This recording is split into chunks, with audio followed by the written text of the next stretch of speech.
Queremos daros la bienvenida a este estudio bíblico, llegando al último capítulo del mensaje a las 7 iglesias, el último capítulo que llevamos ya varias semanas, un poquito estudiando, escudriñando.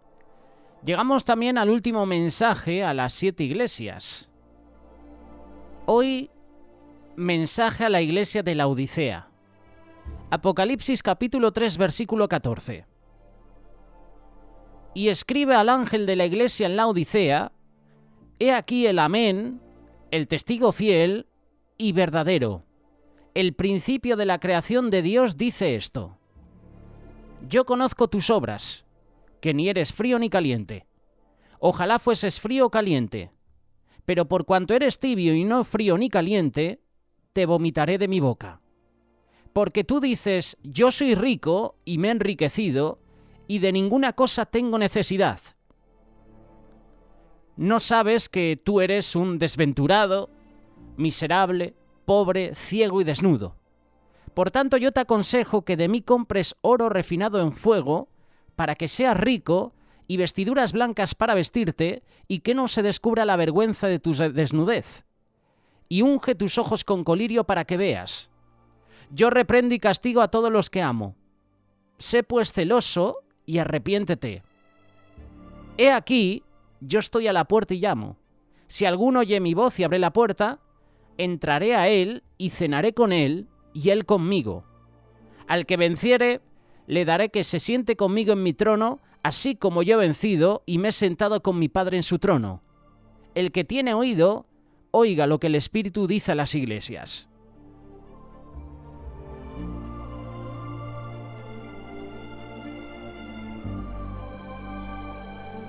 Laodicea era una de las ciudades más prósperas de la región gracias a su comercio.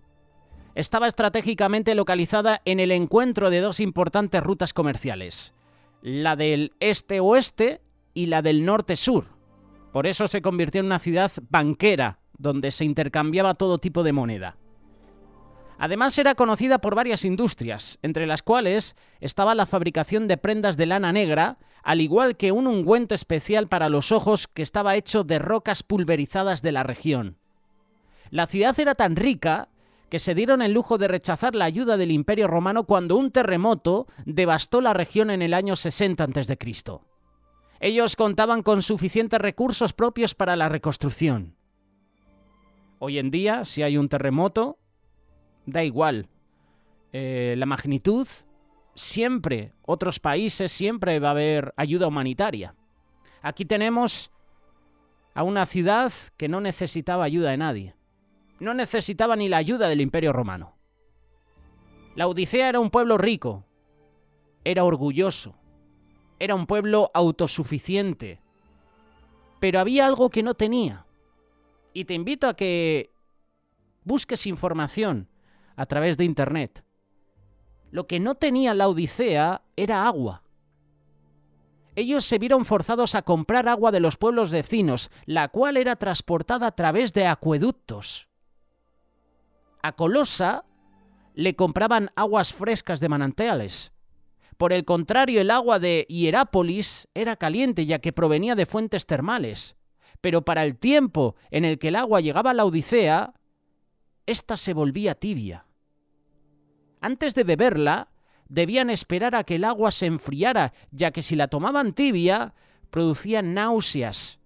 Estaba cargada de minerales que debían sedimentarse. Qué inconveniente, ¿verdad? Eran autosuficientes, no necesitaban ayuda de nadie porque ellos podían reconstruir la ciudad, pero no tenían el bien más preciado, que no era el oro, era el agua. Tú y yo podemos sobrevivir en el desierto sin agua 3 días. Sí, 3 días, o menos. Sin comer podemos estar varios días, pero sin beber agua, imposible. ¿Tú te imaginas una ciudad sin agua? ¿Una nación sin agua? ¿Que dependa de otros pueblos? Y encima, cuando comerciabas con el agua, te llegaba en malas condiciones. Imagínate qué situación. En contraste con la iglesia de Filadelfia, la cual no recibió reprensión del Señor, esta última iglesia no recibió ninguna afirmación, sino solo un llamado de atención. Aún así, el Señor aún los consideraba como parte de su iglesia. Y a pesar del estado en que se encontraba esta iglesia, todavía tenían esperanza, tenían tiempo para arrepentirse, tenían tiempo para salir victoriosos. La iglesia de Laodicea también era rica, como lo eran otras ciudades. Esto no tiene nada de malo. Dios quiere que sus hijos sean prósperos en todo. El peligro llega cuando la gente se olvida de Dios. El peligro llega cuando la gente se distrae por sus riquezas. Y esto es lo que Dios advirtió a los israelitas antes de entrar a la tierra prometida. Esto lo puedes leer en el Deuteronomio capítulo 8, versículos del 17 al 18. No sea que digas tú en tu corazón, mi poder y la fuerza de mi mano me han producido esta riqueza. Mas acuérdate del Señor tu Dios, porque Él es el que te da poder para hacer riquezas, a fin de confirmar su pacto, el cual juró a tus padres como en este día. La prosperidad material debe ir de la mano con lo espiritual. Pero si la riqueza material se convierte en el objeto de la vida, entonces perdemos la perspectiva de lo que es. ¿De lo que es qué? Dios. Lo verdaderamente importante, Dios. Esto es lo que le sucedía a la iglesia de Laodicea. Y Jesús, en este mensaje, se lo hace ver. Apocalipsis capítulo 3, verso 17. Porque dices, soy rico y me he enriquecido y de nada tengo necesidad. Y no sabes que eres un miserable, digno de lástima, pobre, ciego y desnudo. La iglesia de Laodicea se creía rica, pero en realidad era pobre. Al final de la carta, versículo 20, Apocalipsis capítulo 3, vemos que Jesús no estaba con ellos. Tal vez no se habían dado cuenta, pero habían dejado al Señor afuera, y por eso Él tuvo que tocar a la puerta para que le permitieran entrar. Que no pase esto en nuestras vidas. Que invitemos al Señor a nuestra vida, pero que no le demos el protagonismo que se merece, como hizo Simón, cuando invitó a Jesús a su casa y llegó esa mujer pecadora y estuvo a los pies de Cristo, ungiendo con sus cabellos sus pies, lavándoselos. Jesús era el protagonista, pero Simón no le dio la atención necesaria.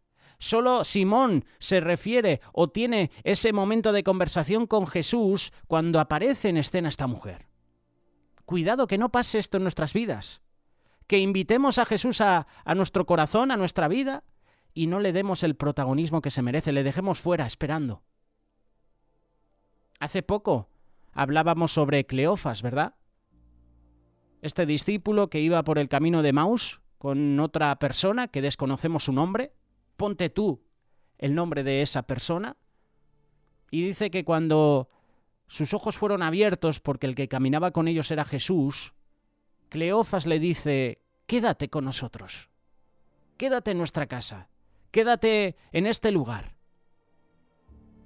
Cleofas estaba invitando a Jesús a su casa. Jesús iba a seguir con el camino, pero Cleofas le suplicó, quédate con nosotros. Que esa sea nuestra actitud, de invitar a Jesús a nuestra casa y decirle, Jesús, quédate en mi vida, quédate conmigo. El Señor también describe a esta iglesia como ciega y desnuda. Y esta descripción tuvo que pegarles fuerte a los creyentes de Laodicea, ya que era algo que no pensaban carecer. Como hemos mencionado antes, Laodicea era famosa por un colirio fabricado localmente, el cual curaba enfermedades de los ojos. Tampoco creían estar desnudos, porque en esta ciudad fabricaban vestimentas de lana. Y en un sentido espiritual, Jesús les hace ver que eran ciegos porque no podían ver la realidad de Dios ni el ámbito espiritual. Estaban desnudos espiritualmente porque estaban vestidos de sus propias obras, pero no de la justicia de Dios. No se habían puesto la armadura de Dios. Si uno va a la guerra y no se pone la armadura, si no se pone el equipaje necesario, va a durar poco.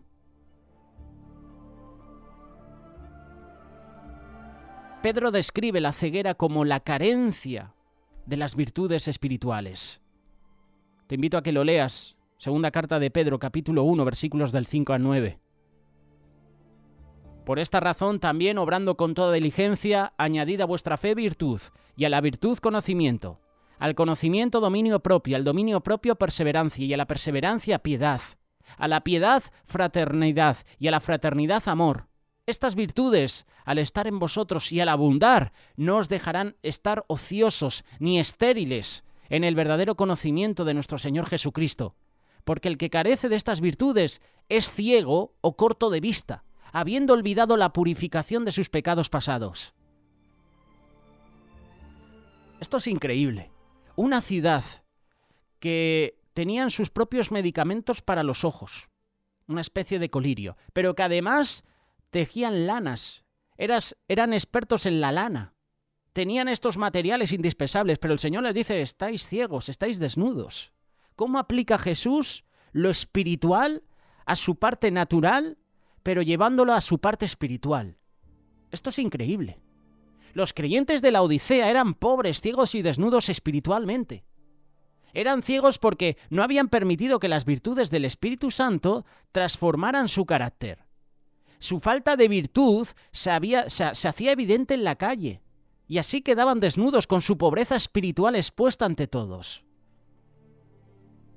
Para evitar la pobreza, la ceguera y la desnudez, Jesús les aconsejó hacerse tesoros espirituales. Apocalipsis capítulo 3, verso 18. Te aconsejo que de mí compres oro refinado por fuego para que te hagas rico y vestiduras blancas para que te vistas y no se manifieste la vergüenza de tu desnudez. También colirio para ungir tus ojos para que puedas ver. En resumidas cuentas, la iglesia de la Odisea creía tenerlo todo, pero en un sentido espiritual no tenían mucho. Habían creído en Jesús como su Salvador, pero no como su Señor. Eran salvos, pero no habían permitido que sus vidas fueran transformadas a la imagen de Jesús. Y Pablo lo explica de la siguiente manera. Primera carta de Corintios, capítulo 3, verso 11. Nadie puede poner otro fundamento que el que ya está puesto, el cual es Jesucristo. Ahora bien, si sobre este fundamento alguien edifica con oro, plata, piedras preciosas, madera, heno, paja, la obra de cada uno se hará evidente, porque el día la dará a conocer, pues con fuego será revelada, y el fuego mismo probará la calidad de la obra de cada uno.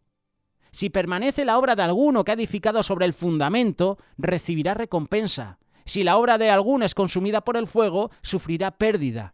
Sin embargo, él será salvo, aunque así como por fuego.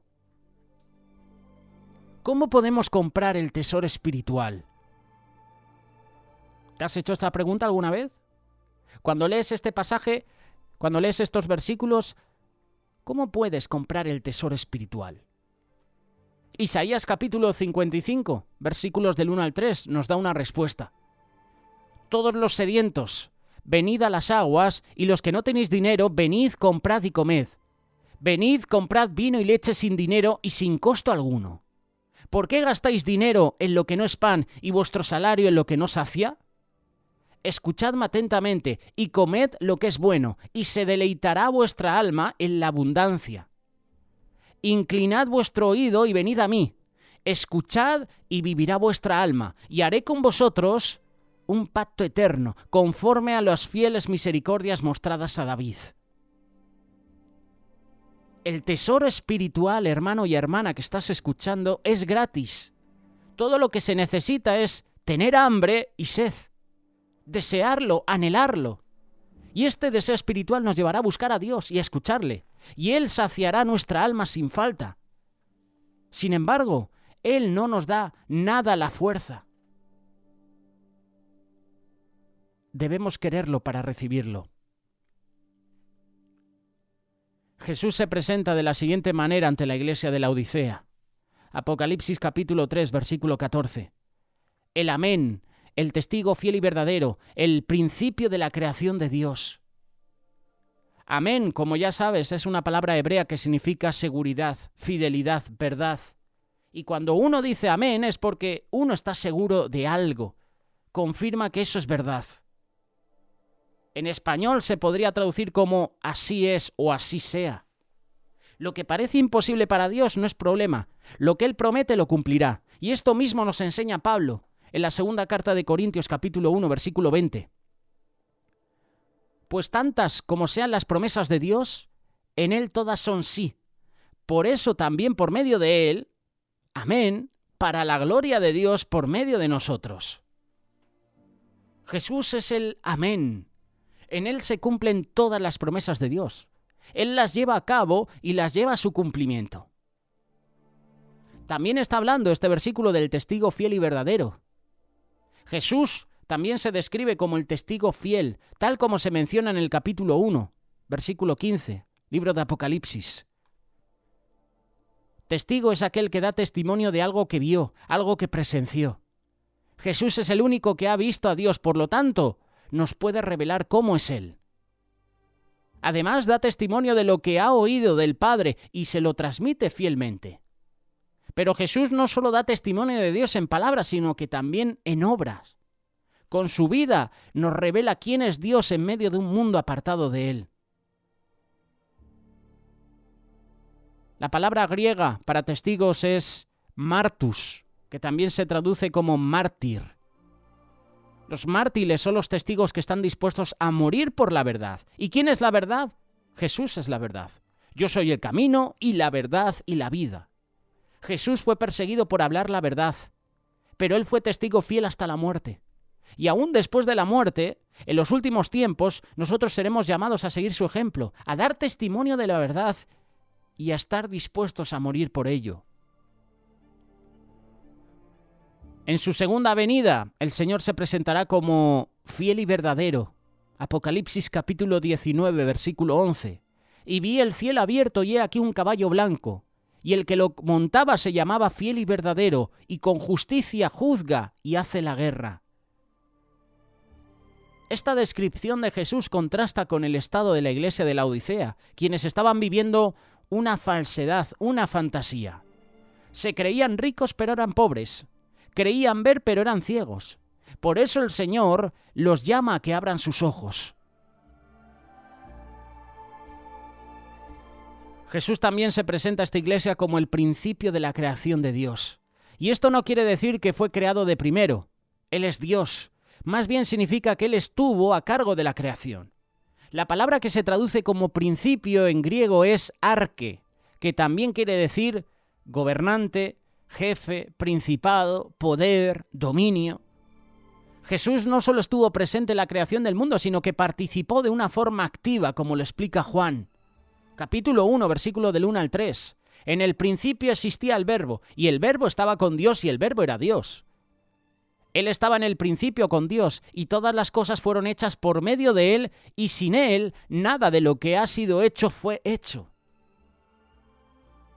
Colosenses capítulo 1, versículo 15. Él es la imagen del Dios invisible, el primogénito de toda creación, porque en Él fueron creadas todas las cosas, tanto los cielos como la tierra, visibles e invisibles, ya sean tronos o dominios o poderes o autoridades.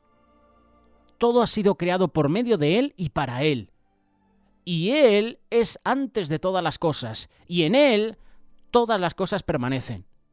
Él es también la cabeza del cuerpo que es la Iglesia, y Él es el principio, el primogénito de entre los muertos, a fin de que Él tenga en todo la primacía. Jesús es el creador, es el sustentador de todo. Él es quien tiene el poder sobre todas las cosas y sobre todo poder y dominio. Esto es algo que debían entender los creyentes de la Odisea. Ellos se creían autosuficientes, como hemos leído. Debían reconocer que dependían de Dios, que Él tiene la autoridad, pero no. Ellos decían, nosotros podemos. No necesitamos ayuda ni de Dios ni del Imperio Romano. Nosotros tenemos los medios para salir adelante. Se equivocaban. Ellos se creían autosuficientes, pero es un error porque dependían de otros pueblos, de otras naciones, para tener agua. Así que no dependían de ellos, dependían de otros para sobrevivir.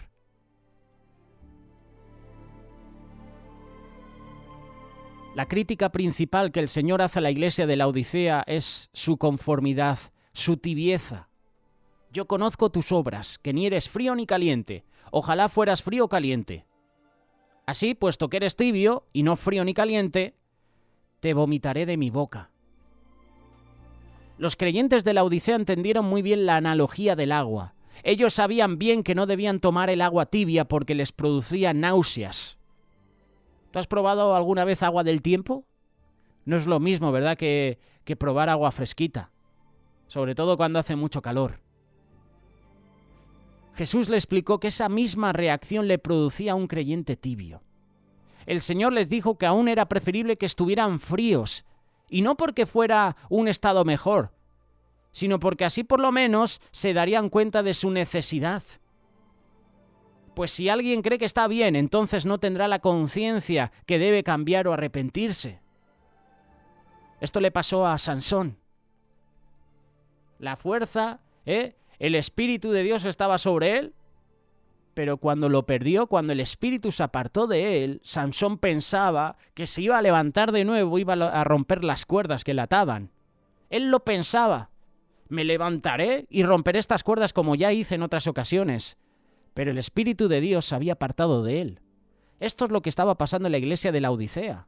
Esto es lo que puede estar pasando en nuestra vida. Que pensamos que estamos haciendo las cosas bien, que pensamos que el Espíritu de Dios está sobre nosotros, lejos de la realidad. A lo mejor hemos contristado al Espíritu Santo y ya no está con nosotros. Porque dices, soy rico, me he enriquecido y de nada tengo necesidad. Y no sabes que eres un miserable y digno de lástima y pobre, ciego y desnudo. Jesús explica por qué les dio un mensaje tan fuerte a esta iglesia. Versículo 19. Yo reprendo y disciplino a todos los que amo. Sé pues celoso y arrepiéntete.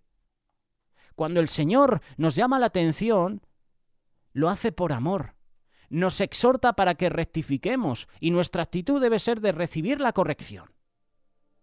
Proverbios capítulo 3, verso 11 y 12. Hijo mío, no rechaces la disciplina del Señor, ni aborrezcas su reprensión, porque el Señor a quien ama reprende, como un padre al hijo en quien se deleita. El testigo fiel habló la verdad, sin pelos en la lengua, como solemos decir. La iglesia necesita oír la verdad, porque esa es la única forma de reaccionar, de tomar acción. Porque si no lo hacemos, será demasiado tarde. Cuando uno se cree rico, piensa que no necesita de nada. Ese era el estado mental de Laodicea. Pero Jesús les hace ver que les falta lo que es verdaderamente importante. Te aconsejo que de mí compres oro refinado por fuego para que te hagas rico y vestiduras blancas para que te vistas y no se manifieste la vergüenza de tu desnudez. Colirio para ungir tus ojos para que puedas ver. Aquí el Señor nos está hablando de obtener salvación. Como creyentes ya la tienen. Más bien está hablando de... Yo creo, pienso que aquí el Señor no está hablando, había dicho que está hablando, no está hablando de obtener salvación.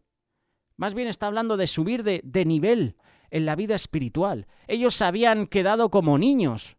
Necesitaban madurar, crecer en los dones espirituales. Y Jesús dice que lo que deben de obtener es lo siguiente: oro refinado. Esto es lo primero que dice Jesús. El oro refinado no se obtiene con facilidad. Primero se excava, se saca de la tierra o la mina de una manera bruta.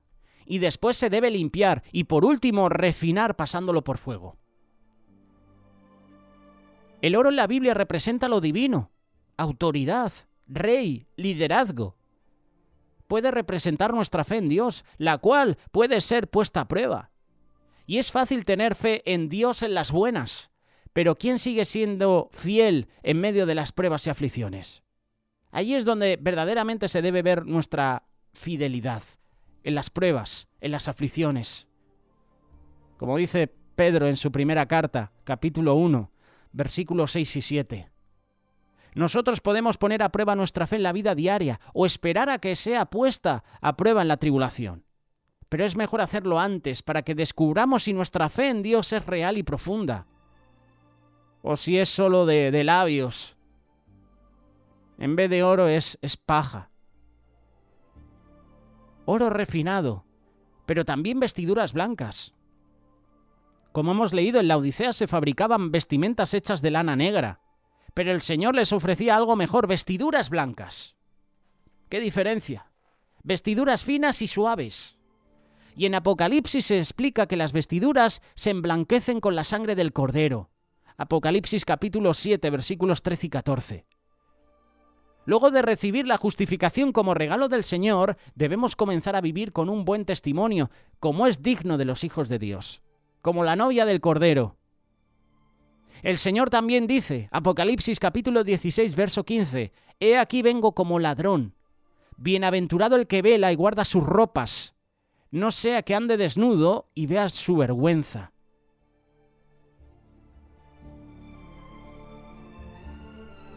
Vestiduras blancas, oro refinado, esto es lo que Jesús dice, que es lo que tienen que obtener. Colirio para los ojos. Los creyentes en la Odisea tenían ceguera espiritual, no veían bien las cosas. La línea entre lo bueno y lo malo estaba borrosa. Parte importante de la ceguera es no reconocer las faltas propias. Y si uno no lo reconoce, no podrá cambiar, no podrá progresar.